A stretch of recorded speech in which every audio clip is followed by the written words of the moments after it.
Y ya les voy a compartir pantalla.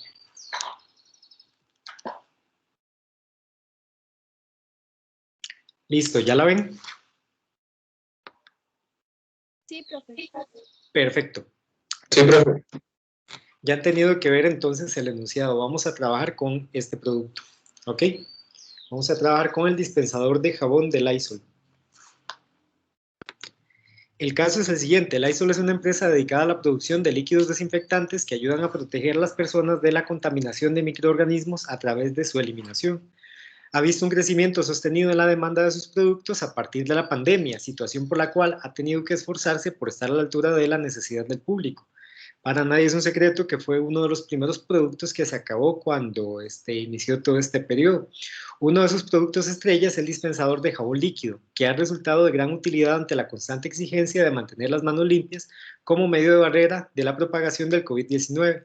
Han notado que las personas no solo confían en el jabón desinfectante, sino que opinan que su envase brinda una experiencia de uso agradable. Debido a ello, la empresa desea comprender los motivos que generan esa percepción, de manera que puedan utilizar la información en el futuro diseño de otros envases y dispensadores. Para ello, entonces, desean tener claras dos cosas. Número uno, ¿cuáles son los atributos de la forma que, permítanme un segundo, que generan la facilidad de uso del envase dosificador? Y segundo, conocer si existen posibilidades de mejorar algún aspecto del producto que tenga como consecuencia una mejora en la facilidad de uso. Entonces, quieren saber formalmente qué es lo que sucede con este objeto, que hace que las personas piensen que es fácil de usar y que es una experiencia de uso agradable.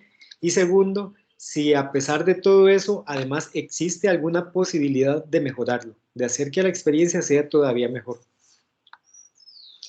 Por este motivo, entonces, nos solicitan a nosotros, los tres grupos de análisis 1, aclarar el siguiente objeto de estudio. ¿Cuáles son las características que tiene el envase dosificador que generan su facilidad de uso?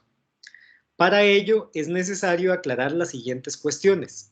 ¿Quiénes son los usuarios principales de este producto? ¿Cómo es el proceso de uso del producto dentro del ambiente hogareño? ¿Cuáles son los atributos que tiene la forma del objeto que facilitan el uso?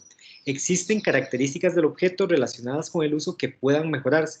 Entonces, note, tenemos una pregunta base que es la que hay que contestar.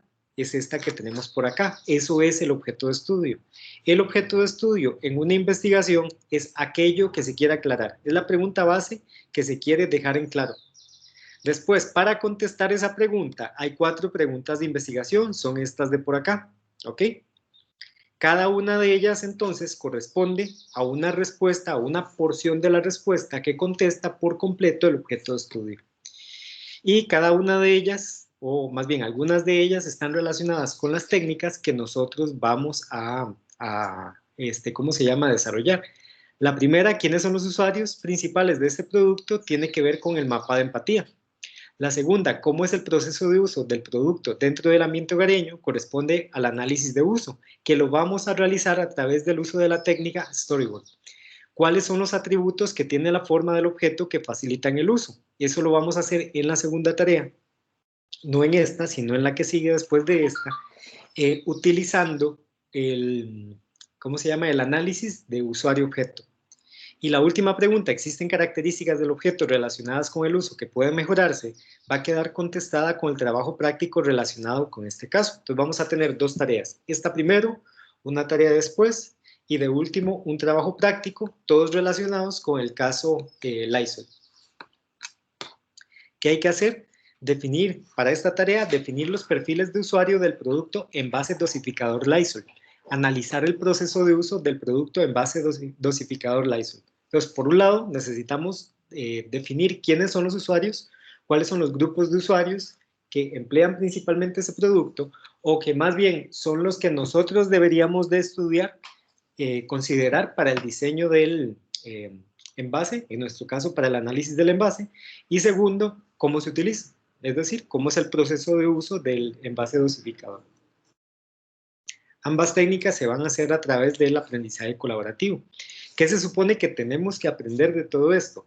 Primero, describir los diferentes usuarios de un producto. Segundo, reconocer las características de un usuario que están relacionadas con el proceso de uso de un producto. Tercero, explicar los pasos que resumen el proceso de uso de un producto. Cuarto, definir los puntos fuertes y las debilidades que pueden presentarse en cada paso del proceso de uso de un objeto. Quinto, triangular los datos obtenidos de una técnica. Sexto, triangular la información proveniente de diferentes técnicas. En realidad, permiso, esto no necesariamente lo desarrollamos en este trabajo, sino en el trabajo práctico. La capacidad de organizarse en equipos de trabajo, desarrollar habilidades de comunicación y negociación, desarrollar la habilidad de la observación, experiencia en el registro de procesos de trabajo y habilidad para analizar y sintetizar la información. Todas estos aprendizajes que estoy marcando se llaman aprendizajes transversales. ¿Qué quiere decir esto? Que van a aparecer en todas las tareas de aquí en adelante, porque son los que deberíamos de tener ¿cómo se llama? Desarrollados a través de toda la carrera. Por eso se llaman transversales, porque no pertenecen a un solo curso, sino más bien pertenecen a muchos cursos o a muchas actividades de diferentes cursos. ¿Cómo hay que hacerlo? Bueno, organizarse en los equipos definidos por el profesor para realizar la tarea. Leer el procedimiento para cada una de las técnicas, mapa de empatía y storyboard. Además del procedimiento, tienen publicado un video explicativo de cada una de las técnicas que les muestra, digamos, dentro de las plantillas que también les fueron entregadas, cómo ir realizando el proceso. El grupo de trabajo definirá qué técnicas se va a emplear y de qué manera se hará el diseño del instrumento para recolectar los datos para el mapa de empatía y el storyboard. Aquí hay un superíndice que lleva esta notación. Las técnicas que se están empleando son técnicas de análisis. Eso quiere decir que dependen de datos que fueron obtenidos por observación, entrevista o alguna otra técnica especializada en la recolección de datos. Entonces, a excepción del mapa de empatía, que es tal vez de las pocas técnicas que se pueden realizar o que están diseñadas como para realizarse cuando uno no tiene muchos datos acerca de los posibles usuarios de un objeto, para el caso del storyboard, sí tienen que hacer recolección de datos. ¿Qué quiere decir esto? Que al menos tienen que observar a un par de usuarios utilizando el producto para poder entender cómo es ese proceso. Si tienen preguntas, levantan la mano y me las van haciendo. Siéntanse en libertad de interrumpir en el momento en que algo no quede claro. Profe, cuando dice, digamos, ver a por lo menos 2 usuarios usando el objeto, se refiere a que, un ejemplo, nosotros vamos a hablar con 2 personas, un ejemplo, y que ocupen el objeto, y nosotros como analizar lo que sucede en ese momento y preguntarle sobre lo... Ok, bueno, gracias. Preguntarle no. Vamos a ver, no todavía, no todavía. La observación tienen que hacerla, en realidad, dejando que la persona haga lo que tenga que hacer. ¿Me explico? Es decir, ustedes le piden que por favor utilice el producto. Ahora, utilizar el producto, para ir ampliando un poquito esto, implica, por supuesto, utilizarlo para lavarse las manos, pero el producto también está diseñado para poder hacer un recambio, un refill más bien, del, ¿cómo se llama? Del jabón. Entonces, todos estos procesos también hay que estudiarlos como parte del proceso de uso porque el objeto está diseñado para eso. Y cuando se hace esta observación, se deja que la persona haga lo suyo de la manera en que lo haría como si yo no estuviera presente. Yo no le pido que me enseñe nada. Es decir, yo no le pido a la persona algo como, échate el jabón, ahora acerca las manos para ver cómo lo agarraste, sino que más bien yo tengo que incomodarme para ver cómo él lo hace. Si es necesario, hacer un registro fotográfico, lo cual quiere decir que si la persona está en el baño y está apretando el jabón, nosotros tenemos que ver cómo acomodar la cámara en el espacio que él tiene y diciéndole, deténgase, quédese quieto, no se mueva, para que la fotografía sea lo más fiel al proceso de uso real. ¿Sí me explico? Sí, profe. Y más o menos como que, ¿en qué deberíamos fijarnos? En todo el proceso de uso, porque es esto, vamos a ver, en qué tenés que fijarte es un poco lo que explica la técnica, por ejemplo, del storyboard. Entonces, lo que sigue después de observar el proceso de uso es definir cuáles son los puntos de contacto. ¿Me explico? Entonces, hay que estar observándolo todo de principio a fin y después empezar a definir cuáles son los momentos importantes del proceso de uso que merecen ser analizados dentro del storyboard. Bueno, muchas gracias. Con gusto, con gusto, con gusto. Donald, Sí. perdón, hay también para los chicos que a veces en esos casos pueden grabar a la persona haciendo el proceso para que después, si se les olvida algo, puedan repasarlo y volver a analizar qué fue lo que sucedió. Exactamente. Y otro tema, chicos, vean, vale la pena grabarlo y compartirlo con otros grupos, porque así, por ejemplo, digamos, si hay 5 grupos de trabajo en la clase y cada uno hace 2 grabaciones, tenemos al final 10 registros. Y esos 10 registros nos sirven a todos. Entonces, pueden compartir ese tipo de información. Lo que no se puede compartir, por supuesto, es el análisis que cada grupo está haciendo. Pero esta recolección de datos no hay ningún problema en que ustedes la compartan porque les ayuda a validar los datos del proceso, del proyecto.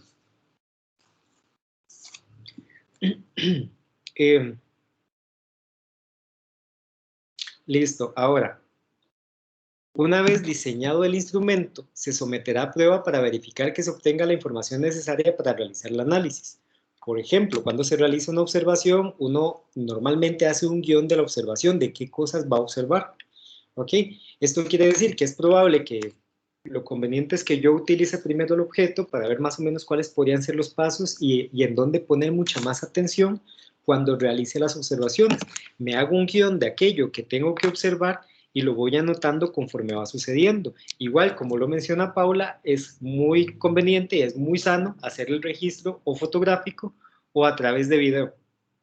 Ahora, sí deben tener algo claro, lo que vamos a registrar es la interacción hombre-objeto. Entonces, el video o las fotografías va a ser de los puntos donde haya contacto entre los dos. Es decir, no se esfuercen por verle la cara a la persona cuando estén registrando fotografías o video. En realidad, el mayor esfuerzo tiene que estar en el contacto entre las manos y el jabón. ¿Ok? Cada grupo aplicará la técnica para obtener datos. Esta aplicación será a personas en su entorno inmediato. No se está solicitando que salgan de casa a buscar al usuario. Esto por cuanto es un riesgo a su salud. Normalmente se hace con personas que pertenecen al grupo de usuarios, pero el contexto actual lo impide o podría impedirlo. Es decir, si ustedes detectan que un posible usuario, Brenda, ya te doy la palabra, que un posible usuario es, por ejemplo, un adulto mayor, y ustedes dentro de su núcleo familiar, pues ni cercano, hay una persona que es adulto mayor para aplicarle la prueba, entonces sencillamente olvídense de eso. Vamos entonces a hacer un acto experimental de empatía para poder recrear qué podría estar pensando, sintiendo, etcétera, un adulto mayor. Porque la idea en todo momento es resguardar su salud y la salud de los demás. Y si tenemos a alguien como un adulto mayor que está en una población de alto riesgo y todavía no nos han vacunado al ancianito, pues no podemos pedirle que ustedes lo pongan en riesgo a través de su presencia, es todo lo opuesto, más bien tenemos que protegerlo. Entonces, en este momento lo que se está solicitando es que busquen un par de personas dentro de su entorno familiar, dentro de su burbuja social, para hacer este registro de cómo se utiliza. Perdón, Brenda. ¿Profe? Es que vamos, en mi caso, mi papá tiene un súper y yo Ajá. generalmente trabajo ahí en las tardes. Entonces, se podría hacer como o sea, grabar a la gente cuando entra al súper, que generalmente lo que hacen es lavarse las manos antes de entrar. O sea, como grabar ahí y aprovechar esa oportunidad. No sirve. No, ya te explico por qué. Vamos a ver, es que ese es un caso de uso muy específico y las personas en ese caso de uso no lo van a hacer igual que en el lavatorio de sus casas. Ok, entonces lo mejor sería en ¿Ven? la casa, en la misma casa. Sí, porque va a pasar lo siguiente, digamos, una persona que va al súper va a estar muy interesada en lavarse las manos rápidos para poder entrar y salir rápido e irse para su casa. Eso va a hacer entonces que probablemente se salte algunos pasos que normalmente sí haría dentro de su entorno familiar. ¿Ves? Y puede ser que eso afecte a tu investigación. Ok, gracias. ¿Ok? Ahora, esto no quiere decir que vos no puedas pedirle a alguien dentro de ese entorno que haga la prueba en el lavatorio, entendiendo a la persona que uno le pediría que lo haga tal cual lo haría en su casa. ¿Sí me explico? Ok, gracias. Sí, como decirle a ella, digamos, como que si fuera a comer, por decirlo así. Sí, Ok, sí, como, vea, señora, me hace un favor, es que yo necesito hacer un registro de alguien lavándose las manos, pero lo que necesito es que se las lave aquí como lo haría en su casa. ¿Ok? No con prisa, no, sino más bien de como lo haría en su casa normalmente, después de cocinar y llenarse las manos de grasa. Ok, y digamos otra cosa, el objeto tiene que ser precisamente en esa presentación, digamos el que es como un dispensador, por decirlo así. Ok, vean. Debe ser para principalmente para el análisis usuario-objeto, porque las formas cambian, digamos, o sea, cuando tenemos formas diferentes vamos a tener algo que se llaman zonas de contacto diferentes. Entonces, para ese análisis es importantísimo que sea este mismo. Para este que van a hacer de uso, lo recomendable es que sea al menos del mismo tamaño. ¿Ok? Porque todos ellos son muy similares. Lo único que va a cambiar son las zonas de contacto. ¿Ok? Y las zonas de contacto es lo que vamos a hacer en la segunda tarea. Entonces, para esta tarea no es absolutamente necesario que sea exactamente este, pero para la siguiente tarea sí lo es. Ok, gracias. Con gusto. Profe, yo tengo una pregunta. Ajá, decime. Para el análisis de uso, nada más tengo como que ponerle atención a la manera en la que la persona usa el dispensador, no, digamos, los pasos que la persona sigue para lavarse las manos no son relevantes. No, el cómo lo haga no es relevante. Lo relevante es de todo el proceso de principio a fin.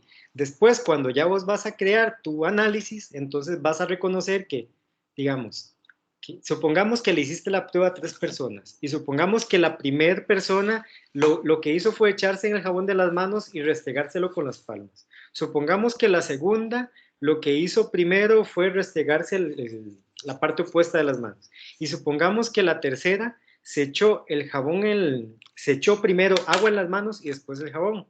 Entonces, no es importante que todos hagan las mismas acciones al mismo tiempo, sino ver cómo esas acciones se están repitiendo. Entonces, ahora supongamos que la primera empezó haciendo esto, la segunda, lo tercero que hizo fue esto, y la cuarta, lo último que hizo fue esto. Todas hicieron esto. Eso quiere decir que esto forma parte de los pasos del proceso de uso del objeto.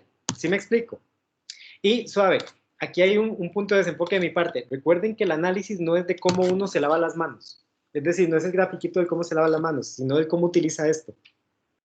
Entonces, va a ser muy importante todo lo que tiene que ver con el contacto con él hasta el momento en que se echa el jabón en las manos. Una vez que yo lo suelto y pasa esto, ¿estoy usando el objeto? ¿Sí o no? No. No, entonces ya ahí eso no es importante para nuestro análisis. Ok, sí, a eso me refería exactamente. Así tengo que documentar y analizar hasta que se enjuague las manos y se las seque. No, porque esa parte ya no pertenece a la interacción con el objeto. Solamente vamos a analizar el uso desde la perspectiva del contacto con el objeto por algún motivo. Sea porque se está dosificando para ponerle jaboncito, ¿verdad? O sea porque se está haciendo un refill, porque se gastó y hay que llenarlo de nuevo. ¿Ok? Y en el caso de hacer el refill, solo vamos a estudiar no vamos a estudiar la bolsita. Ok, gracias. Con gusto. Continuamos entonces. Una vez recolectados los datos de cada técnica. Sí, perdón. Disculpe, profe, ¿le puedo hacer una pregunta? Dale. Profe, es una duda, como una confusión que tengo con el mapa de la empatía. Más o menos podemos analizar qué es lo que la persona oye, porque sé que hay 4 puntos: qué oye, qué dice, qué ve, qué piensa. Listo. Hagamos una cosa. Primero terminemos con esta parte del enunciado y después yo les abro un espacio para aclarar dudas de las técnicas. ¿Te parece? Ok, profe, listo, gracias. Sí, para ir hablando de un mismo tema a la vez, cerrarlo y pasar al siguiente. Perfecto, gracias, profe. Ok, con gusto. Una vez recolectados los datos de cada técnica, procederán a su realización. Cada grupo definirá también cuál tipo de información debe presentarse como texto y cuál debe ser gráfica. Para ello, cuentan con el apoyo de la Guía Básica para el Desarrollo de Recursos Visuales publicada en la sección Toolbox del TEC Digital. Entonces, hay un manualito que es una guía de, ¿cómo se llama? Para el desarrollo de recursos visuales. estamos buscando que el autor de la guía nos dé una charla al respecto. Entonces, es probable que nos la dé para la semana del diseño. Sin embargo, eso va a ser dentro de un par de semanas todavía. Si no me equivoco, como dentro de 4 semanas. Entonces, por el momento, pueden utilizar el manual para guiarse en ese sentido.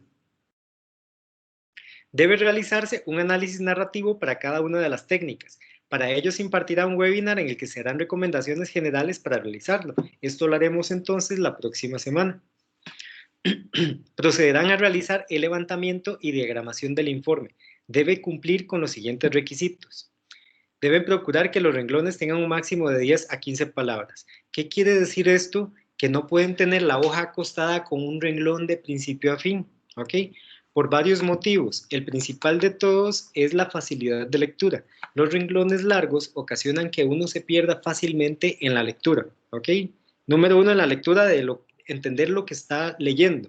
Y número 2, en la lectura X, lo cual es los renglones propiamente. Al pasar al siguiente renglón, debido a la distancia que hay entre el final de este y el principio de este otro, cuesta ubicarse en cuál de todos uno va. Entonces, los renglones, por regla general, deben tener un máximo de 10 palabras, ¿ok? Para que sean entendibles. No quiere decir que no puedan tener 14 cuando de repente la oración tiene muchos y, de y para, ¿verdad? Pero la norma es como conservarlos así como entre las 7 y las 10 palabras. Si ustedes quieren hacer el informe apaisado, no veo ningún problema. En ese caso van a usar 2 columnas para asegurarse de que los renglones queden del tamaño correcto.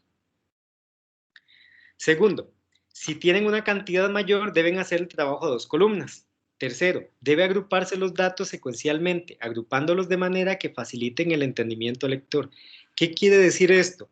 Que si ustedes presentan en la página 1 datos que tienen que ser comparados con algo que piensan poner en la página 5, eso no se debe hacer porque están obligando al lector a pasar 5 páginas para comparar algo que está en la número 1. Para el momento en que el lector llega a la página número 5, ya perdió un poco de los datos que tenía guardados en su memoria inmediata acerca de lo que tenía que comparar. Entonces, eso complica mucho la comunicación de resultados. ¿Qué hay que procurar en este caso? Entonces, datos que deben estar juntos porque se van a ser comparados, tienen que conservarse lo más cercanos que sean posibles. En ese sentido, las plantillas están diseñadas para que el resultado final los obligue a mantener todos esos datos juntos. Cuarto, deben emplear todos los recursos gráficos que sean necesarios para hacer comprensible el análisis. Cuando se empleen dichos recursos, se harán referencias con números de tabla, cuadros, ilustraciones, etcétera, según corresponda. Quinto, deben emplear de manera literal el machote que acompaña a este enunciado. Hay un machote entonces que tiene las secciones que deben de entregar, que está publicado también en el TEC Digital. ¿Cómo serán los trabajos? Bueno, en este caso están los del grupo 1 y el grupo 2. Paula determina entonces también los del grupo 3, o ella determina la forma en cómo hará los grupos. En este caso ya pueden encontrar las listas con los compañeros de grupo. ¿Cuáles son las reglas? Primero, cada miembro del... ¿Sí? Un tirillo nada más, para los chicos de mi grupo, yo básicamente tenemos la misma información, nada más que yo se las pongo distinto, pero ya ahí está la orientación de este caso y ya tiene distribuidos los grupos. Perfecto, muy bien. Ok. Muy bien. Cada miembro del equipo debe realizar su trabajo considerando el principio de realidad material. No puede entregarse los insumos al equipo un día u horas antes de la presentación del proyecto. Es decir, esto es trabajo en equipo, entonces, por supuesto que se supone que algunos de ustedes trabajarán funcionalmente en cosas diferentes. Yo no puedo entregar el trabajo así una hora antes de la entrega. Yo tengo que dárselo al compañero horas antes para que haya chance de poderlo armar, montar, revisar que el estilo corresponda a un mismo proyecto y que no se lea como 4 trabajos diferentes hechos por 4 personas diferentes. Segundo, debe utilizar el machote para la realización de la tarea. Esto implica que el formato a usar de la hoja debe ser carta. Tercero, pueden realizar el informe en el software que prefieran hacerlo, siempre y cuando se entregue la información tal cual es solicitada en el machote. ¿Qué quiere decir esto? Que lo pueden hacer, como en este caso, en Google Docs, pueden hacerlo en Word, podrían hacerlo en Pages, podrían hacerlo en Figma, si así lo quieren, o en Illustrator. El software en el cual ustedes editen el programa no es problema, es decir, no es un requisito, siempre y cuando obedezcan la serie de cosas que están estipuladas por acá. Para registrar el proceso de uso deben emplear la técnica de observación. Cuando la apliquen no pueden intervenir en las actividades que desarrollan los usuarios. Entonces, ustedes tienen que dejar que las personas hagan las cosas tal cual las harían normalmente si ustedes no están presentes. Y no es conveniente interrumpirlos mientras estén en ese proceso. Si ustedes tienen alguna pregunta, la pueden hacer posterior a la observación, es decir, posterior al momento en que ya la persona terminó de lavarse las manos, soltó el objeto y ya no va a proceder más a utilizarlo. Ahí pueden aclarar todas las dudas que tengan con respecto al proceso de uso, porque sí es importante conocer también la opinión de las personas. El trabajo debe ser entregado en el módulo de evaluaciones del TEC Digital en formato PDF. Debe estar integrado en un solo documento. No se admitirán trabajos en documentos separados o partes. ¿Qué quiere decir esto? Que el trabajo es un solo PDF. Yo no voy a admitir 3 PDFs con una sección de esto, una sección de aquello y una sección de lo otro. O el peor de los casos, 4 PDFs, uno de cada una de las personas que integran el grupo. Sino que se pretende que este trabajo sea entregado de una sola vez en un solo documento. No se recibirán trabajos después de la hora establecida ni por otros medios. Ni por otros medios tiene un único caso de excepción. Puede ser que el TEC Digital, en el momento de la entrega, algo suceda y no puedan cargarlo.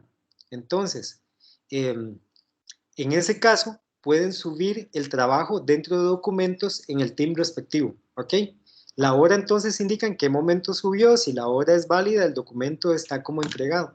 Solo en el caso de que el TEC Digital no responda, o que ustedes tengan alguna duda de si se guardó en el TEC Digital, pueden duplicar el documento guardándolo también en Teams. Se recomienda que el tamaño del archivo no supere los 10 megabytes para facilitar su entrega en el TEC Digital. En el caso de ser necesario, use un servicio web para bajar de peso, como este. Entonces, aquí tenemos este servicio. Yo se lo recomiendo ampliamente, lo utilizo bastante a menudo cuando me entregan proyectos muy, muy grandes. En este momento, por algún motivo, no desplegó, pero se supondría que tendría que abrir sin problema. Es decir, si es una página segura, diga lo que diga Huawei. Aquí está listo. Aquí entonces uno puede hacer varias cosas. La principal de ellas, reducir el tamaño de los PDFs. ¿Por qué me había acá? No, no quiero. Aquí está. De manera que se pueden comprimir. Este servicio tiene la potencia, por ejemplo, de subir un PDF de 300 megabytes y dejarlo en 15. Entonces, es altamente recomendable. Y no tiene una gran pérdida de calidad de imagen. La tarea debe traer el nombre y carnet de cada uno de los estudiantes del grupo asignado por el profesor. El estudiante cuyo nombre no aparezca en la portada del trabajo o no esté en el grupo que el docente designó, no se le asignará nota. Esto tiene que quedarles claro, es decir, el que los grupos sean creados por el docente tiene una intencionalidad. Y ustedes en ese sentido no tienen poder de decisión, es decir, forma parte de las reglas en este caso. Por tanto, si alguno de ustedes independientemente decide pasarse de grupo, no tiene permitido hacerlo. Si se pasa de grupo y no se lo informa al profesor, entonces, como no entrega el trabajo en el grupo que le corresponde y no trabajó con las personas que le correspondía, entonces no tendría nota. Si se presenta algún problema X, sí tienen libertad de hablar con el respectivo profesor, ¿verdad? Para ver si podemos hacer algún cambio de grupo. Pero ya eso solo con motivos de fuerza mayor. 9. El trabajo deberá ser entregado el viernes 5 de marzo, extendible al domingo 7 de marzo. Entonces, como verán, perdón, esta fecha está mal. Este es el próximo viernes y es el de la próxima semana, 12 de marzo, si no me equivoco.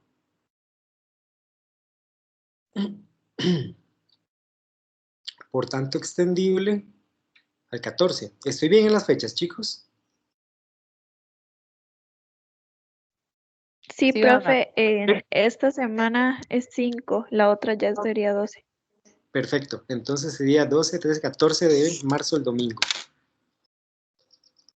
Ok, me disculpo por el dedazo. Entonces, el periodo de desarrollo de la tarea es de 2 semanas. Tenemos 2 técnicas para desarrollar en esta tarea. Entonces, están publicadas las 2 técnicas. Está publicada la de esta semana, la que veríamos esta semana, que es el mapa de empatía, y está publicado también el material de la próxima semana correspondiente al storyboard.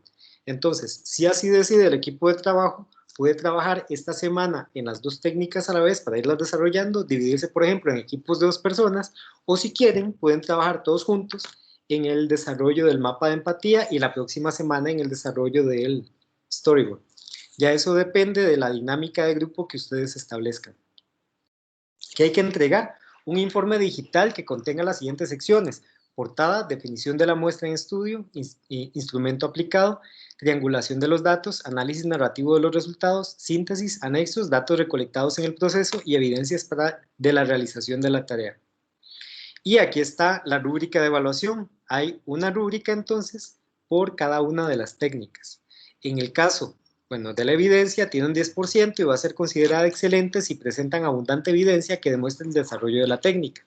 En el caso del mapa de empatía tenemos esta serie de rubros. La primera es la definición de la sección del objeto de estudio. Entonces, se considerará excelente si se define de manera clara, amplia y rigurosa el objeto de estudio que se desea aclarar a través del análisis. Vean, en el enunciado al principio tenemos una pregunta base. Esa pregunta base es la que hay que contestar con toda la investigación. Las técnicas nos pueden dar solamente una porción de la respuesta a esa pregunta base. Cuando uno utiliza una técnica y la selecciona porque tiene noción de cuál es el tipo de información que puede obtener con ella. Eso es el objeto de estudio de la técnica. El para qué la estoy aplicando, qué tipo de información yo voy a obtener que sea útil para poder contestar el objeto de estudio de este caso. ¿Les queda claro eso? Sí, profe. Sí, perfecto. Entonces, ¿qué hay que contestar aquí? Básicamente, ¿qué tipo de información estoy obteniendo de la técnica y por qué es importante para poder contestar la pregunta grande, la pregunta que guía todo el caso? Profe, una consulta. Decime. Lo que es la técnica de empatía solamente se utiliza en caso de que no se saquen pruebas de la anterior técnica. No entendí bien la pregunta. ¿Podrías repetírmela, por favor? Es que la técnica anterior a lo de empatía es cuando Mapa. uno saque evidencias de videos y todo eso. Ajá, exacto. Ah, ok. Esa, Ya te entendí. ¿Te referís a la técnica de recolección de datos? ajá. Ah, listo. Ve, con los mapas de empatía, digamos, estamos utilizando mapas de empatía porque estamos en modalidad virtual. Normalmente en este curso utilizaríamos otra técnica que se llama etnografía, pero la etnografía, o sea, para poder hacerla hay que ir a ver a las personas en su ambiente normal. Entonces, te exigiría salir de tu casa, ir a la casa de una persona para ver cómo utiliza el jabón en su casa, no en la tuya. ¿Ves? Debido a que el entorno actual nos impide esas acciones, decidimos utilizar el mapa de empatía. Y el mapa de empatía es útil sobre todo cuando uno tiene poco acceso o nulo acceso a las personas, que es nuestro caso. Entonces, en el caso del mapa de empatía, lo que vamos a hacer básicamente es una tormenta de ideas para sacar de nuestro conocimiento, digamos, cómo podrían ser esas personas. ¿Sí me explico? Ok, sí. Ok. La técnica entonces que utilizaríamos probablemente sea algo como una tormenta de ideas para obtener los datos que van a nutrir después al mapa de empatía.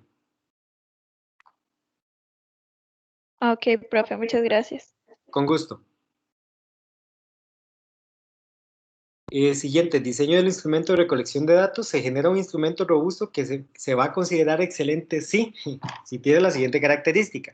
Se genera un instrumento robusto que se enfoca plenamente en la obtención de datos útiles para el desarrollo de la técnica. Siguiente criterio de evaluación, recopilación de datos. va a ser considerado excelente si los datos recopilados son abundantes y facilitan dar una respuesta clara, amplia y rigurosa al objeto de estudio. Después, el análisis de resultados. Se considerará excelente si se presenta un análisis sistematizado de manera rigurosa que correlaciona la información y genera una fundamentación sólida basada en los datos a la respuesta al objeto de estudio. Y las conclusiones, 10%, se considerarán excelentes si se presenta una abundante cantidad de conclusiones fundamentadas en datos que tienen gran coherencia con el análisis de resultados y dan respuesta clara y contundente al objeto de estudio. Ahora, esto de abundante no quiere decir que ustedes tengan que poner 100 conclusiones o 20 conclusiones, sino que saquen el máximo de conclusiones posible con la información que han producido a través del análisis. De manera que si con 5 conclusiones ya logran dar respuesta al objeto de estudio de la técnica, listo, ahí tenemos la abundante cantidad de conclusiones. ¿Comprenden? Sí, profe. Sí, profe. Vamos bien, perfecto. El storyboard entonces tiene una rúbrica de evaluación que básicamente es igual, se evalúan los mismos criterios, como verán por acá: definición de la sección del objeto de estudio, el diseño del instrumento, recopilación de datos, análisis de resultados y conclusiones. Entonces, se hace una evaluación de los mismos criterios, pero para cada una de las técnicas. Y los descriptores de desempeño, que son estos cuadritos que tenemos por acá, son exactamente iguales a los que les acabo de leer para la técnica mapa de empatía. Y con esto ya tendríamos cubierto el caso 1. ¿Ok? Bueno, el enunciado del caso 1, más bien. ¿Dudas acerca de este enunciado, chicos?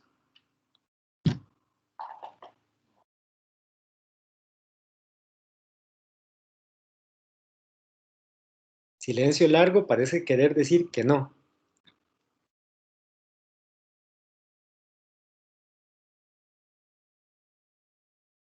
Silencio No, profe, no hay dudas. Sí, silencio más largo es una confirmación de ese primer no. Listo, entonces, chicos, abrimos espacio para hacer consultas acerca de las técnicas. Profe, yo lo que quería consultar era que si los grupos cambian todas las tareas, digamos, No. el grupo que tuvimos. No, Ah, ok. no. Los grupos van a cambiar por caso. Por tareas se Ah. conservan estables. Es decir, en este caso que vamos a trabajar el jabón, los grupos permanecen estables hasta el trabajo práctico. Después del trabajo práctico, entonces cambiamos de grupos. Ok, y en el caso de la exposición que teníamos que hacer, ese grupo ya no es el mismo del grupo del caso 1, de la tarea. Exactamente. Ah, ok. Tenemos un cambio de grupo respecto de la exposición.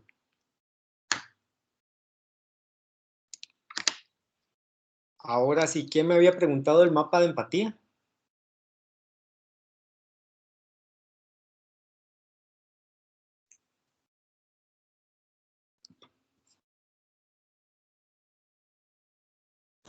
Profe, era yo, lo más que toda la parte de más o menos ejemplos, cómo podemos analizarlo de que la persona ve, la persona oye.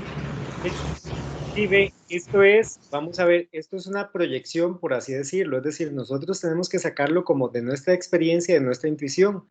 Por eso también la herramienta se llama mapa de empatía, porque tenemos que hacer un profundo ejercicio de empatía para poder lograrlo. Ahora, nosotros sí podemos buscar datos, es decir, volviendo al ejemplo que les di hace un rato, un adulto mayor, puede ser que yo no tenga alguno cerca, pero puede ser que yo sí conozca personas que tienen contacto con adulto mayor, entonces yo podría preguntarle a esas personas cómo son, ¿ok?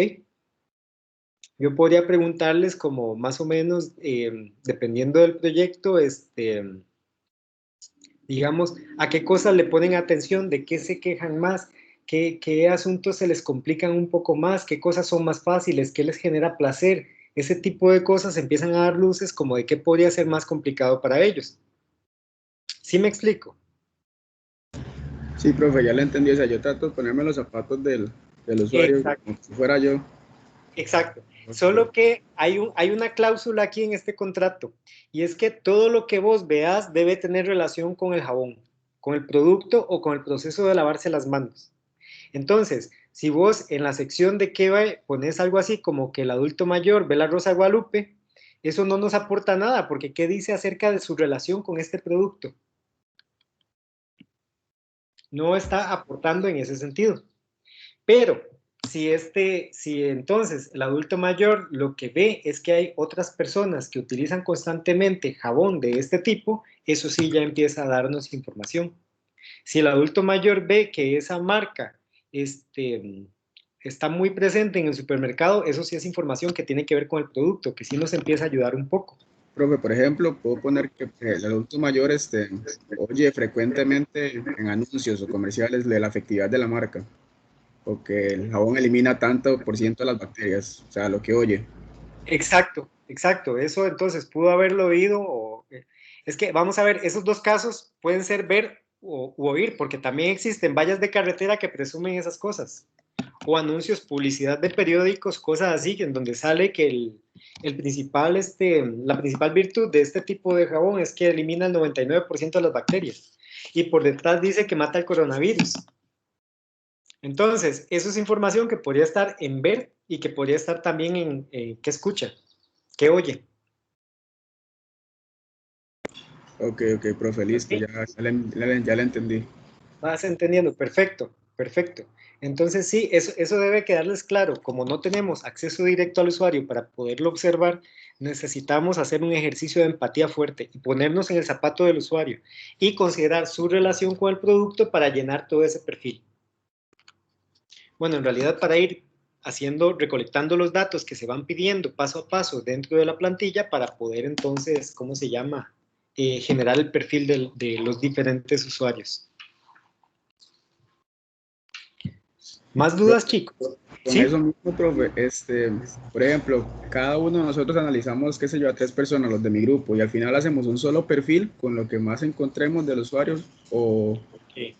Ve, la primera parte del proceso es preguntarse, ok, ¿quiénes necesitan el jabón? ¿Quiénes lo utilizan? ¿Quiénes son, digamos, los segmentos de mercado a los cuales este jabón se dirige? Un producto como este tiene una variedad muy amplia de posibles usuarios, ¿ok? Porque lo puede utilizar desde un niño pequeño hasta un adulto mayor. Y dentro de esos dos, digamos, rangos de edad, hay además miles de estilos de vida presentes o de costumbres o de motivos por los cuales las personas utilizan el jabón. Entonces, lo primero que hay que hacer es definir, digamos, cuáles podrían ser posibles perfiles de usuario. Ampliando un poco el ejemplo que está en el video, ¿ok? Si consideramos una rasuradora desechable, una rasuradora azul desechable, ¿quiénes la utilizan? Tanto hombres como mujeres. Tanto hombres como mujeres. Ahora, vamos al usuario femenino. ¿Para qué lo utiliza una mujer principalmente? Depilarse. Exactamente. ¿Y qué se depila?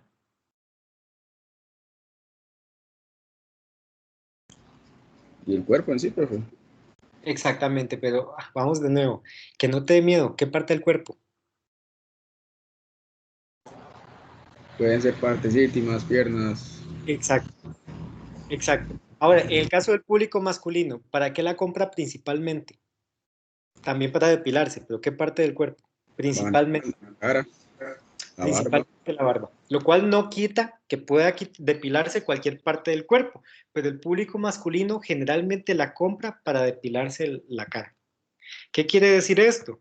Que la rasuradora entonces tiene, digamos, por género una segmentación, ¿ok? De públicos, de usuarios, y que el público femenino la utiliza para un tipo de vello diferente del público masculino. ¿Ok?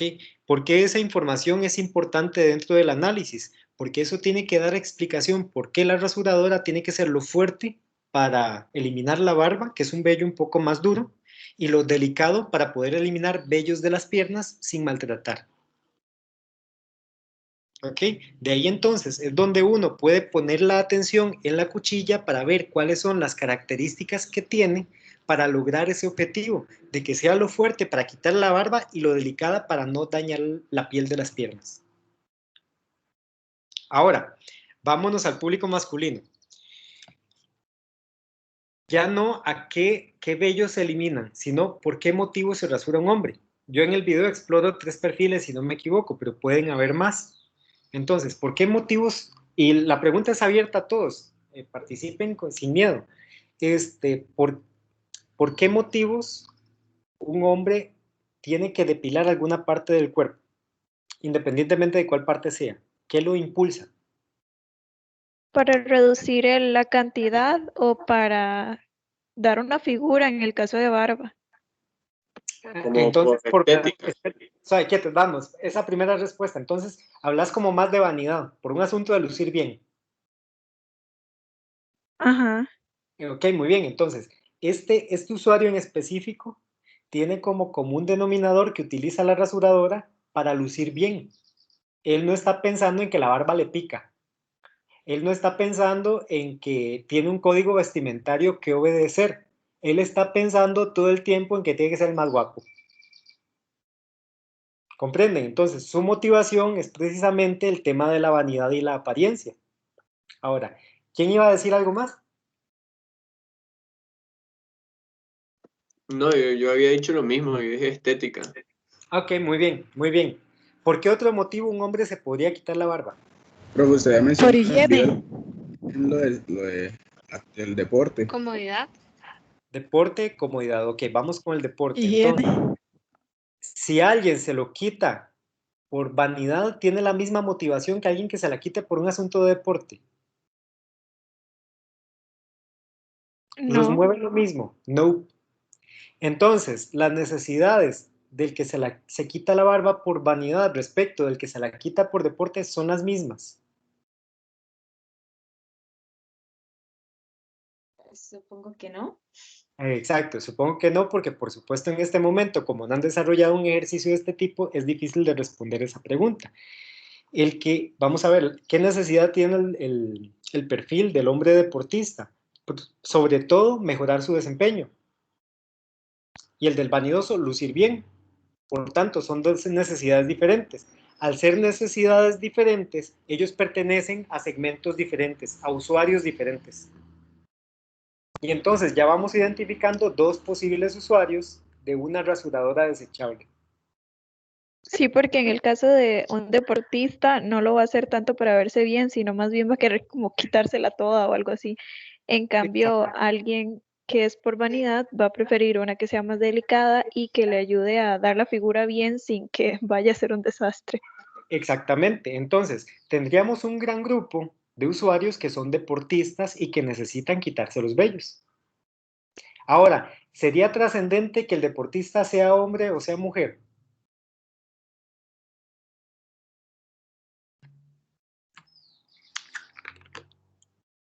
Sí, porque igual en diferentes áreas tienen vellos en diferentes áreas, entonces tienen diferentes necesidades en el caso de un deportista.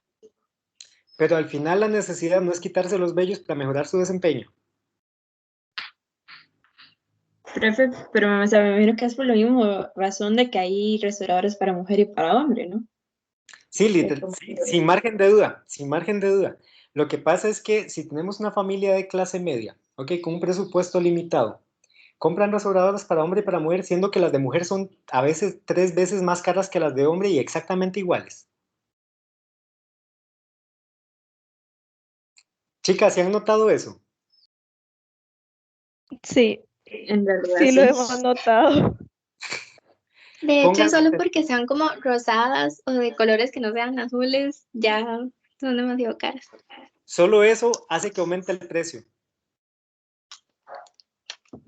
Ahora, vean, vamos a ver, para no hacerles un enredo, ¿por qué les hago esta pregunta? Porque probablemente en el caso del perfil del deportista, si es hombre o si es mujer, se quita los vellos por los mismos motivos, independientemente de cuáles vellos sean.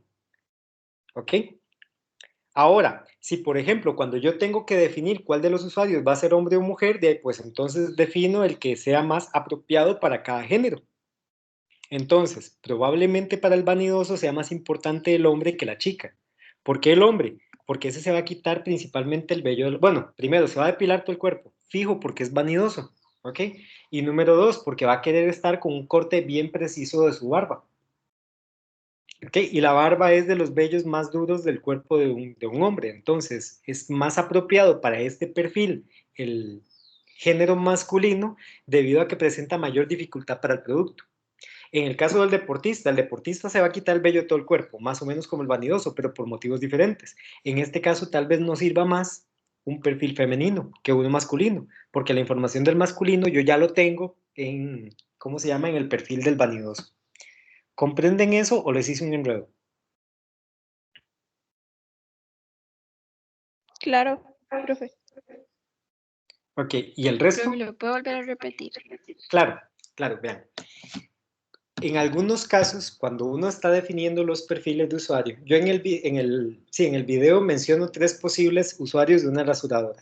Un hombre que por código vestimentario tiene que rasurarse. Y en este caso puede ser hombre o puede ser mujer, porque el código vestimentario siempre existe para ambos géneros. En el caso del hombre casi siempre se exige que la barba esté bien recortadita, bien peinadito y demás. Y en el caso de la mujer que los vellos de las piernas no se noten, sobre todo cuando hay puestos de alto contacto con el público. ¿Ok? Después, el perfil del deportista, que se lo quita, pero por un asunto de disciplina, ¿ok? No por interés personal, porque quiero lucir bien, no porque me estén obligando en el trabajo, sino más bien porque yo quiero ganar, yo quiero ser el primer lugar, yo quiero llegar a las Olimpiadas. Entonces, por ese motivo hago el máximo esfuerzo por obtener el mejor desempeño. Y en el tercer caso tenemos un usuario que es vanidoso, es decir, ese se rasura porque le gusta lucir bien, ¿ok? Porque tiene la necesidad todo el tiempo de lucir como si fuera una sesión de fotos de modelaje. Entonces, al primero lo mueve la vanidad, al segundo lo mueve su meta de estar siempre en el primer lugar, y al tercero lo mueve el hecho de que si no cumple lo despiden. Entonces, noten que los 3 tienen motivaciones diferentes. El hecho de que tengan motivaciones diferentes empieza a indicar que tienen a su vez necesidades diferentes. Porque este tiene la necesidad de ser guapo para ser reconocido todo el tiempo. Este necesita, el de en medio, el deportista, necesita quitarse los vellos para mejorar su desempeño y ganar medallas.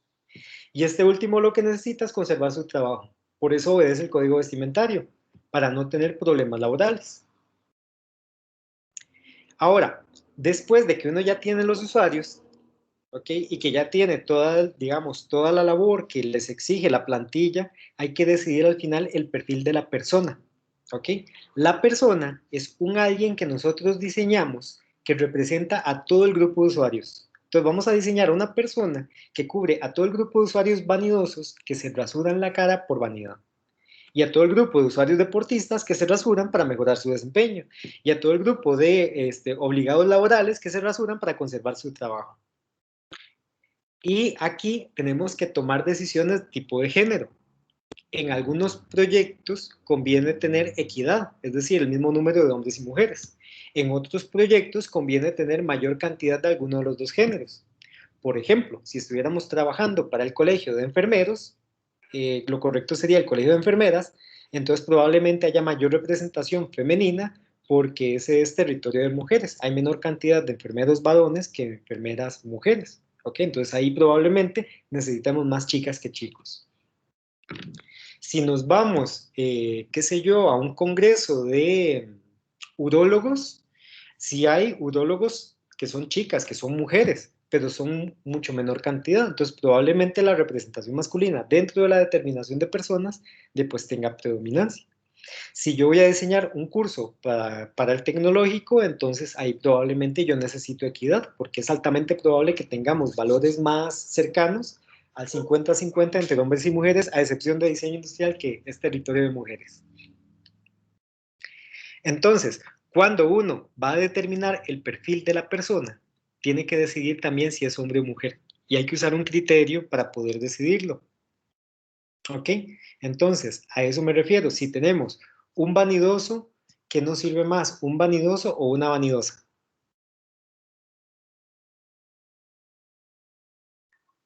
Perdón, aquí les abro un paréntesis. No hay respuesta correcta. La respuesta está al final en la mezcla de los 3. Los 3 tienen posibilidad de ser hombre o de ser mujer. El asunto es que uno sí esté muy claro de por qué motivo está decidiendo uno u otro. Porque ambos o cada uno de ellos puede darme una información que es común, es decir, que ambos comparten, y otra información que está diferenciada por el género. Y algunas veces esa información diferenciada por el género es más valiosa cuando es hombre o cuando es mujer. Creo que sirve más el que es vanidoso, el chico, porque digamos, una mujer se puede poner un panta largo y ya no, pero en cambio, si es un vanidoso y tiene mucha barba, o sea, No, tiene que estar constantemente. exacto, él no se puede poner una burka para salir a la calle, para taparse la barba, entonces tenés razón. Bajo ese es un muy buen criterio para definir por qué motivo ese perfil, ese usuario, debería ser un chico y no una chica. Ahora, en el caso del deportista,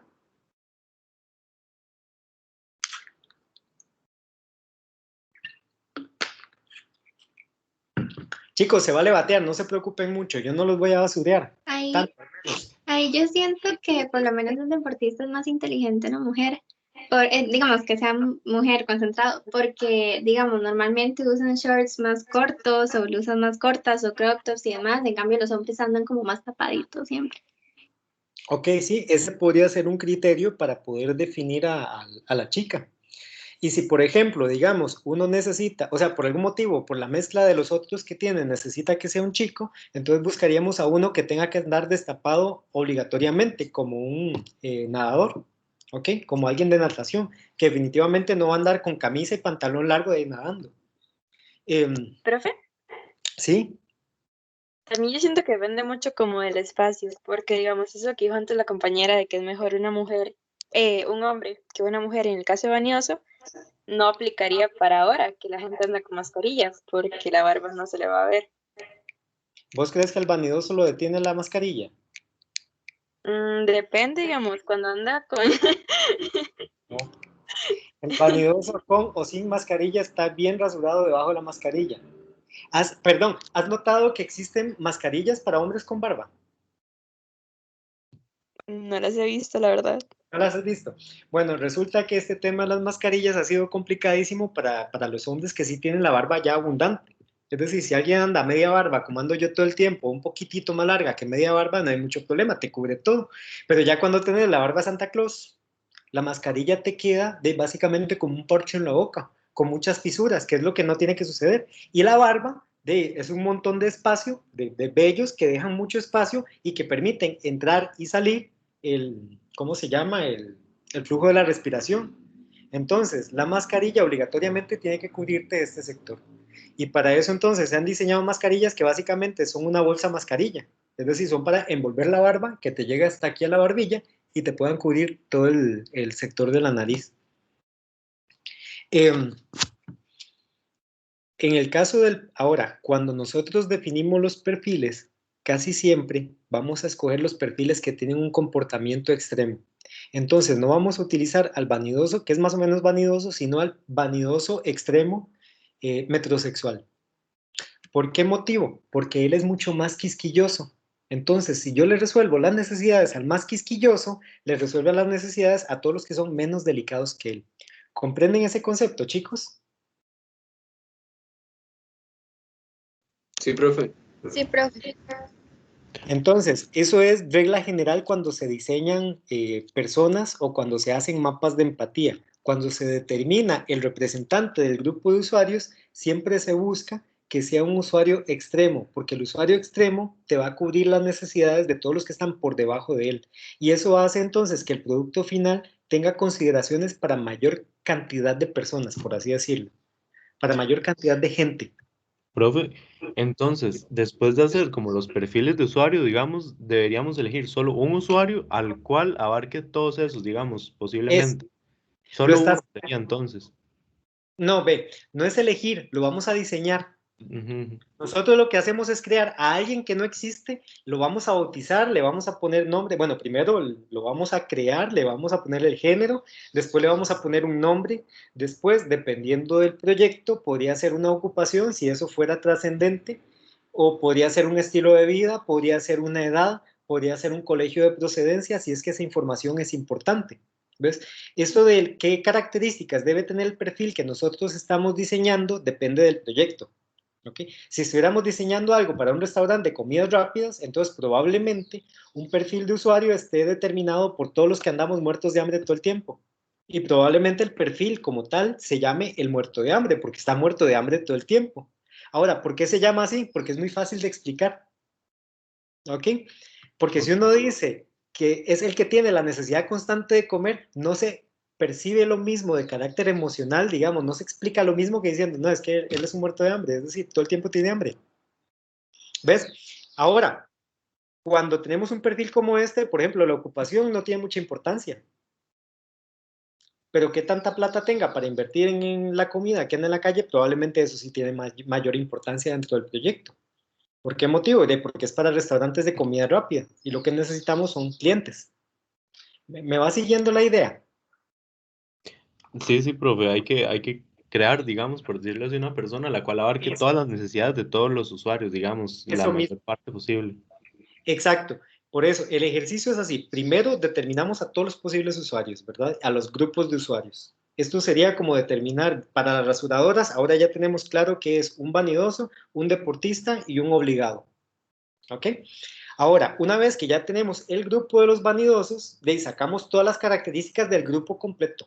Entonces, del grupo de vanidosos son quisquillosos, son delicados, siempre les gusta andar bien, entran en crisis y se les desacomoda un pelito de la barba, etc. ¿Ok?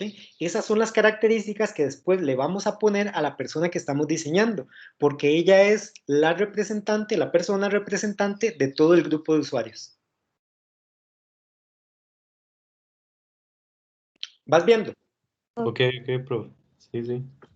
Profe, entonces un ejemplo ahí, esa persona podría ser un deportista vanidoso que aparte tiene un trabajo, no. No, no, jamás, porque ahí lo que estamos haciendo es inventar a un ser humano que no va a existir nunca y además creando necesidades en una sola persona. No, no, lo que hacemos ahí es conservar los 3 grupos de usuario con un representante por cada uno de ellos. Ah, ok. Bueno, ¿Vas bien? gracias. Ahí lo Sí, que sí. necesitamos son 3 personas al final porque tenemos 3 grupos de usuario. Uno va a determinar siempre una persona que es representante de todo el grupo de usuarios. Ya, gracias. Con mucho gusto. Profe, entonces, Profe, creando los grupos y de usuarios, sacamos uno para un representante de cada uno, no es como una combinación de todos al final. No se hacen combinaciones de todos. Ya. Solamente se hacen, solo en algunos casos uno podría hacer una serie de combinaciones que pueden resultar convenientes, pero la condición es que esa combinación sea consistente, sea coherente. Por ejemplo, supongamos que yo soy arquitecto y tengo que diseñar la municipalidad de Tejar del Guarco. Entonces, ahí probablemente tengo muchos involucrados. Voy a tener la gente que trabaja dentro de la municipalidad, ¿ok? Tengo también a los municipios y tengo al alcalde. Estos 3 son personas diferentes porque tienen necesidades diferentes. El municipio normalmente va a ir ahí solo a sesionar. La gente administrativa está ahí todo el tiempo y el alcalde es un intermedio entre los dos.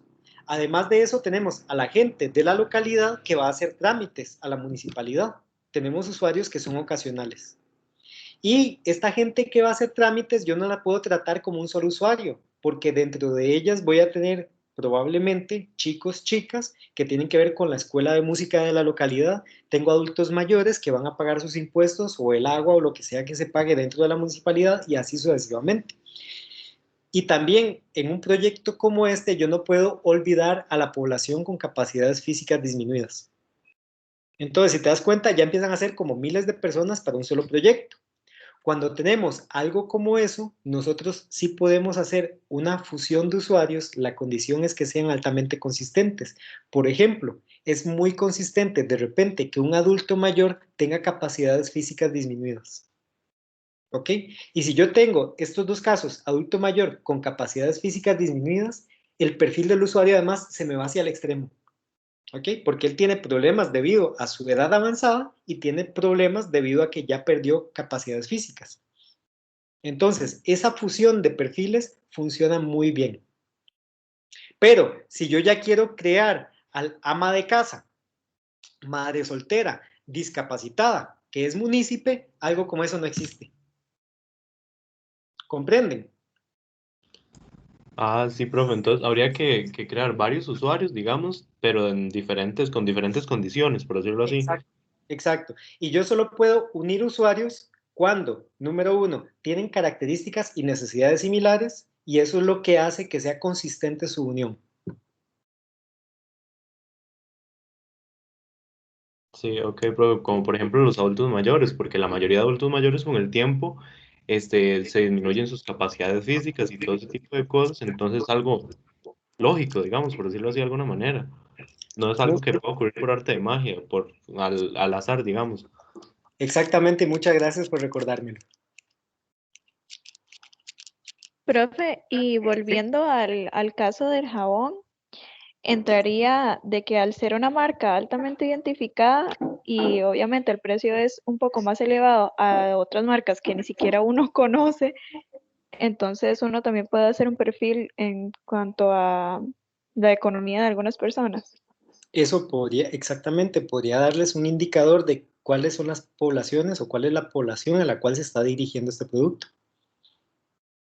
Ahora, como les digo, vamos a ver, la cantidad de gente es muy variada. Ustedes lo que tienen que pensar es como qué necesidades cubre y qué motivaciones tienen las diferentes personas para utilizar un producto como este, entendiendo que sirve principalmente para quitarse todos los gérmenes de las manos y en este caso, en nuestro contexto actual, protegerse del coronavirus.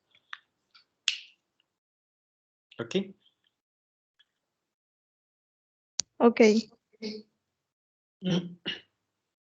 Entonces, hagan esa primera exploración y aprovechen entonces más bien las sesiones de consulta, ¿ok? Para hacer esa primera exploración e ir afinando, digamos, si los perfiles están cercanos, están lejanos.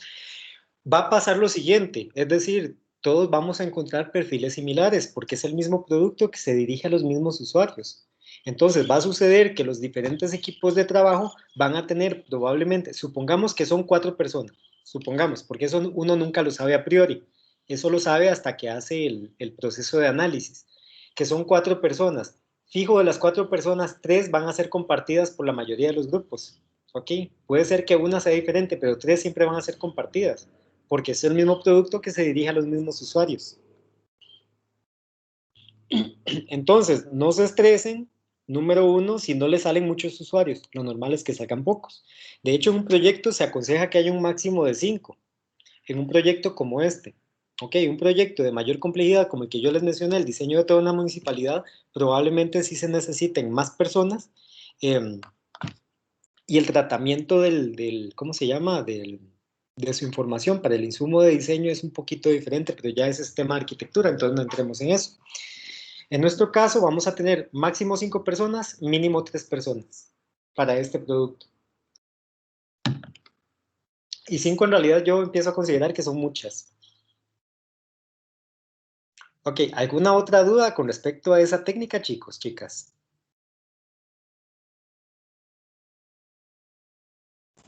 Profe, yo vi que en la parte de lo que aprendemos nosotros entra algo que dice lo de la triangulación de datos, profe. ¿En qué modo más o menos lo aplicamos? Ya les voy a explicar eso de la triangulación. Ok, ya vamos a pasar de tema. Gilberto, voy a recordar ese nombre porque ya vi que vos te adelantás siempre. Sorry, profe. Es que más bien pensé que iba a cerrar, entonces dije, voy a aprovechar a hacerle la pregunta. No, tenemos una presentación para mostrarles cómo es el tema de la triangulación. Y en este caso es una presentación para que entiendan cómo es conceptualmente, ¿ok? La próxima semana vamos a hablar de eso, del cómo se hace ya propiamente en una tabla, por ejemplo. Y aquí viene un ejemplito similar, pero es más bien como que vayan entendiendo cuál es la lógica que hay detrás de la triangulación de datos, que es el proceso esencial en todo análisis. Ok, chicos, ¿alguna otra pregunta del mapa de empatía o del storyboard? ¿No?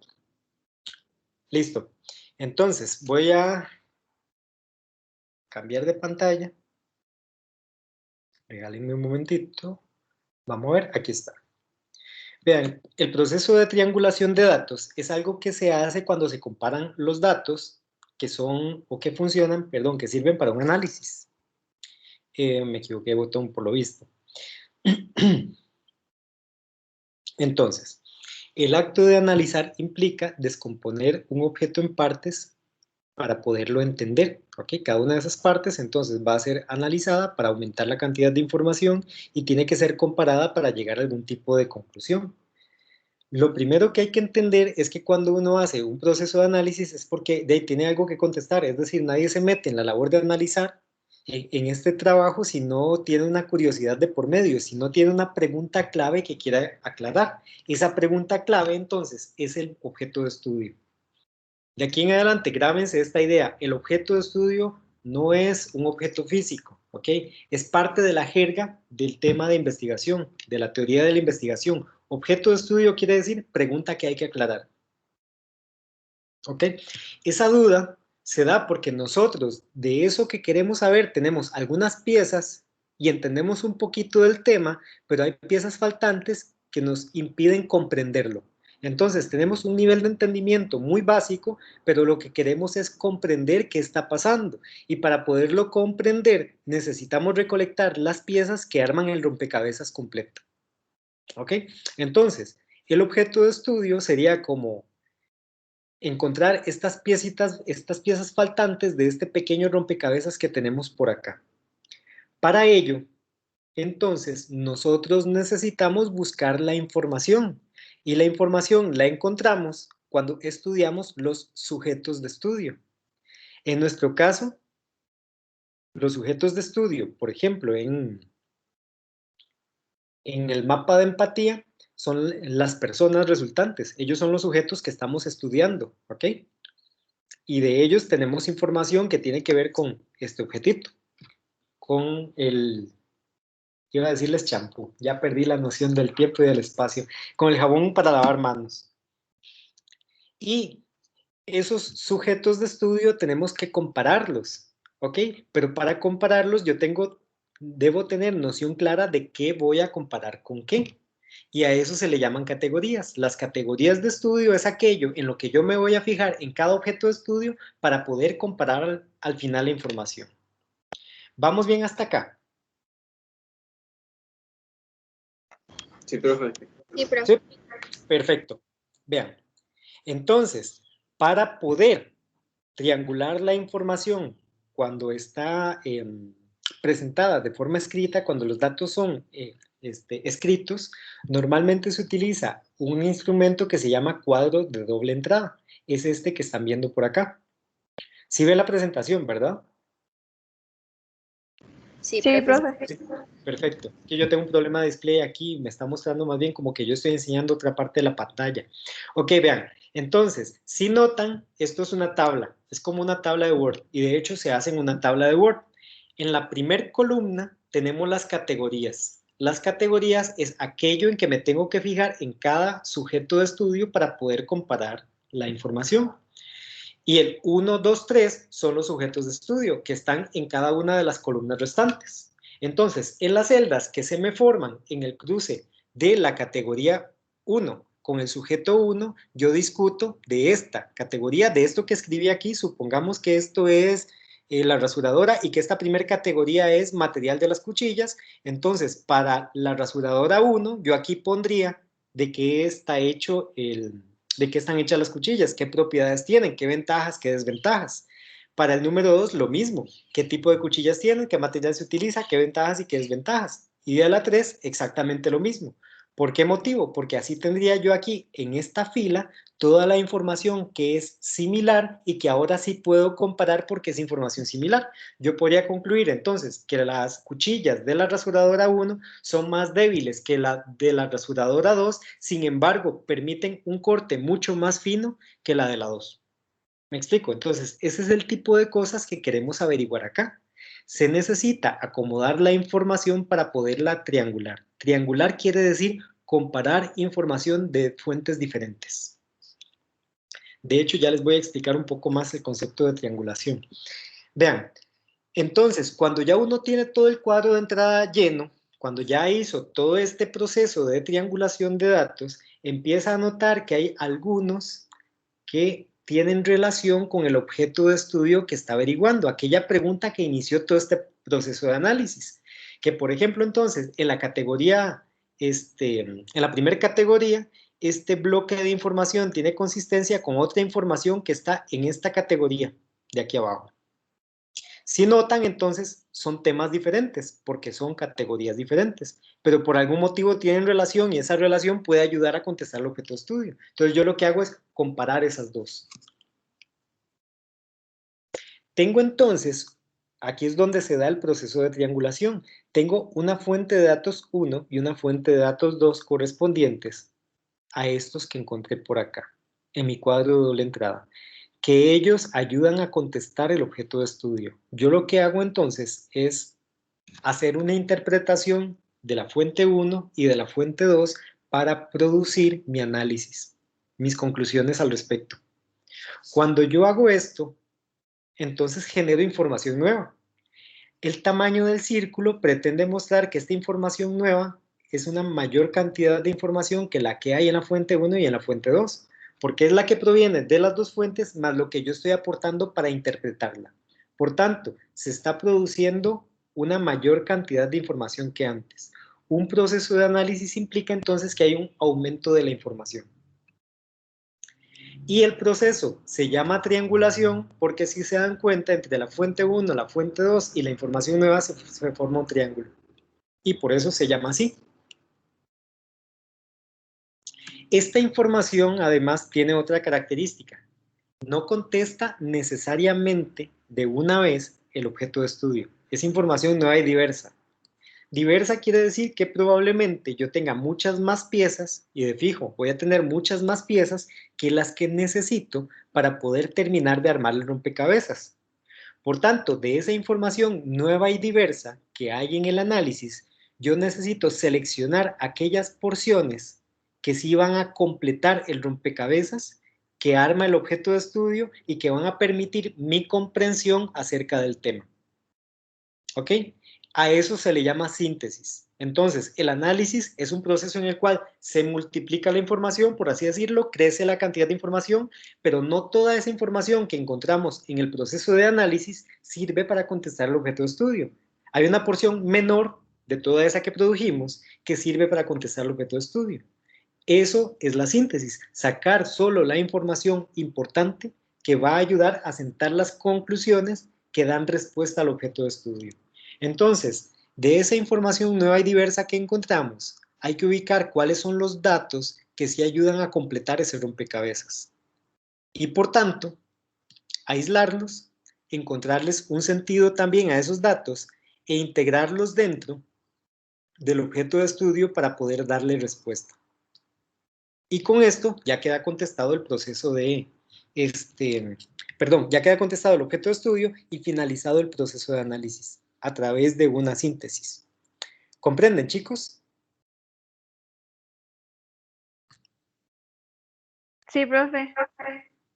Listo, entonces, eso básicamente es el proceso de triangulación de datos. En el caso de los mapas de empatía, ¿cuáles son los sujetos de estudio? Cuando ya tengamos todos los perfiles definidos, ¿cuáles son los sujetos de estudio?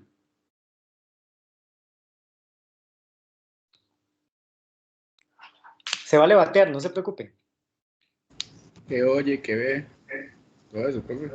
No, compañero, esas son las categorías. Los sujetos de estudio son las personas propiamente. Las personas me dan respuestas a las preguntas clave. Las preguntas clave me ordenan la información para que sea consistente. Es decir, para cada uno de los usuarios, todos me contestan ¿qué ve? Entonces yo puedo comparar el qué ve de las 3 personas, 4 personas o 5 personas que yo defina. Todas me van a contestar ¿qué oye? Entonces yo puedo comparar qué oye cada una de las personas. Por tanto, las personas se convierten en los sujetos de estudio y las preguntas que integran el mapa de empatía, las categorías que se pueden comparar. ¿Comprenden, chicos?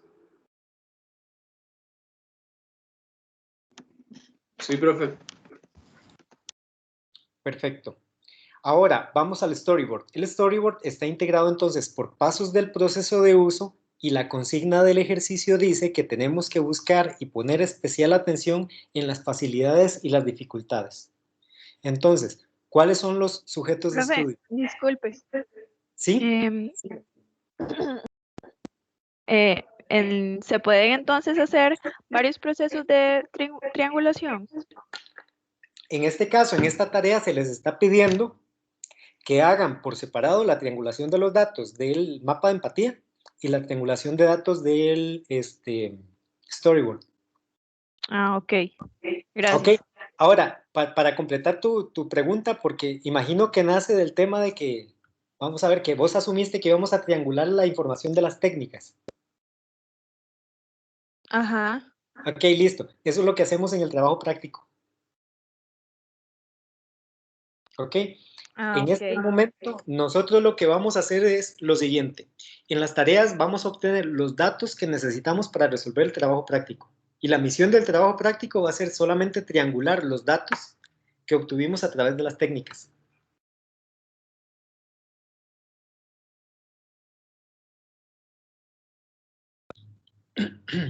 ¿Alguna otra pregunta? Ah, no, perdón, yo les había hecho la pregunta, ya me acordé. Entonces, en el storyboard, ¿quiénes son los sujetos de estudio?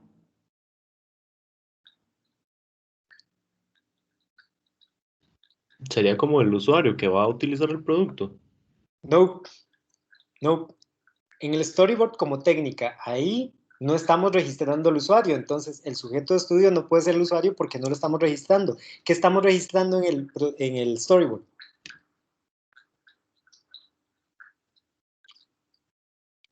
El objeto. El proceso de cómo se utiliza el objeto.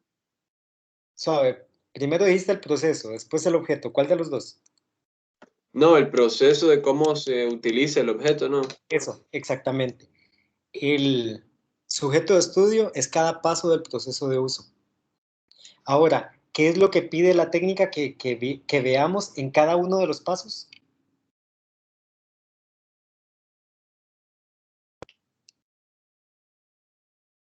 Poner atención en los puntos de contacto. Sí, pero especialmente buscando facilidades y dificultades. Por tanto, las categorías son las facilidades, porque para cada punto de contacto yo determinaría las facilidades y las puedo comparar. Y también determinaría las dificultades y las puedo comparar. Con base a eso, yo hago la triangulación de datos del storyboard.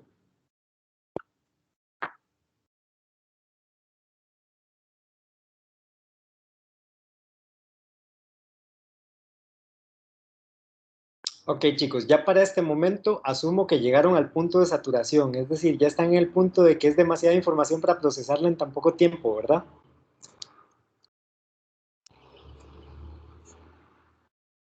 Sí. Sí, ok, listo. Es lo normal porque esta información, digamos, requiere de un tiempo para asimilarla y poderla comprender, y además requiere de la práctica. Entonces, en este momento, como solamente la estamos mencionando como un webinar, todavía no es fácil de comprender.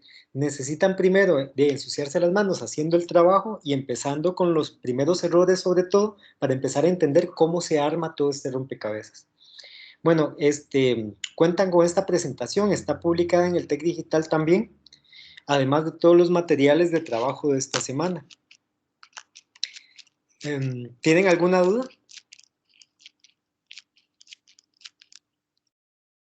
Profe, para, digamos, es una tarea, esta tarea dilata varios casos o termina, o sea, o el 12 de marzo ya termina esta y empezamos otra. Ah, ok, ve. El 12 de marzo empezamos otra tarea que está relacionada con el mismo caso. Ok, vamos a continuar con el mismo caso. Y después del 13 de marzo hacemos el trabajo práctico para poder contestar el objeto de estudio del caso. Ah, ok, entonces para el 12 de marzo no es como que tengamos ya que terminar todo el caso, ¿no? No. Solo las asignaciones que son para ese día. Exactamente. Para el 12 de marzo hay que tener el mapa de empatía, bueno, los mapas de empatía y el storyboard, con lo que pide el enunciado. Ah, ok, perfecto. Gracias, profe. Con gusto. Profe, y para esta semana estaría lo que es el quiz de esta información que hemos visto. Así es. Ya está publicado, si no me equivoco. Ok. Lo que pasa es que yo no lo pude verificar debido a que los quizzes en la interfaz que yo tengo para poder ver, digamos, cómo se les publica a ustedes, no lo puedo visualizar hasta la fecha de publicación. Entonces, hasta el día de hoy podía verlo y no he tenido chance de observarlo. Pero ya debería de estar publicado.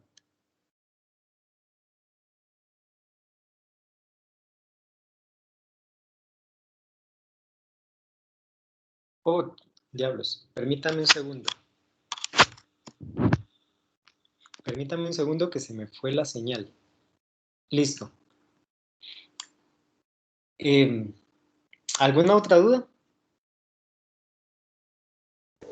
No es una duda en sí, sino que estaba viendo las evaluaciones, ¿verdad? Y sale que se estaba hablando hasta un 160%. Sí, ese es un problema ya te voy a contar, hay una función que tiene el TEC Digital que se llama copiado de contenido, que me permite a mí trasladar cosas como la carga de evaluación del semestre anterior a este semestre. Cuando hice el copiado de contenido no me di cuenta de que conservó los rubros originales, los valores por default. Entonces no es que la evaluación tenga eso, es que yo tengo que eliminar un par de rubros que quedaron ahí como residuos del proceso. Pero no te estreses por eso, yo me encargo. Ok, gracias. Con gusto. ¿Alguna otra pregunta, chicos?